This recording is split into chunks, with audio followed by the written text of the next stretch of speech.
Hello guys, मैं एक देवी गीत सुना रही हूँ। देखिए, आप लोगों को पसंद आएगा तो लाइक करिएगा, कमेंट करिएगा। कावन फूलवा फूल मैया सजवा बियनवा हो, कवन फूलवाना फूल ठीक दुपहरिया हो, कवन फूलवाना फूल ठीक दुपहरिया हो, कवन फूलवाना बेला चमेली फूल सजवा बियनवा हो, कि अड़उल फूलवाना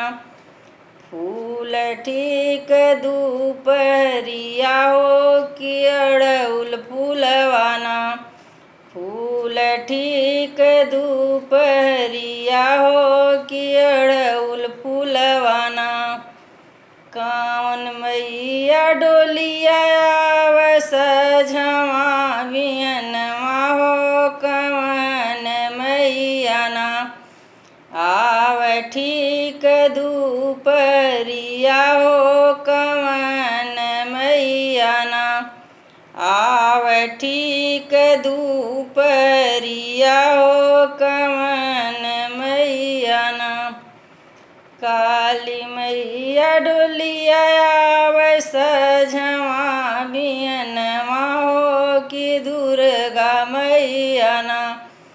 आव ठीक दुपहरिया हो, कि दुर्गा मैया ना आव ठीक दुपहरिया हो, कि दुर्गा मैया ना कवन मैया डोलवा लाग लाल पियर ओहरवा हो, कवन मैया ना लाग मखमल ओहरवा हो, कवन मैया ना लाग मखमल ओहरवा हो, कवन मैया ना शीतला मैया डोलिया लाग लाल पियर ओहरवा हो, कि दुर्गा मैया ना लाग मखमल ओहरवा हो, कि दुर्गा मैया ना लाग मखमल ओहरवा हो, कि दुर्गा मैया ना कावन मैया बैठलीन निमिया के चौतरा हो, कवन मैया ना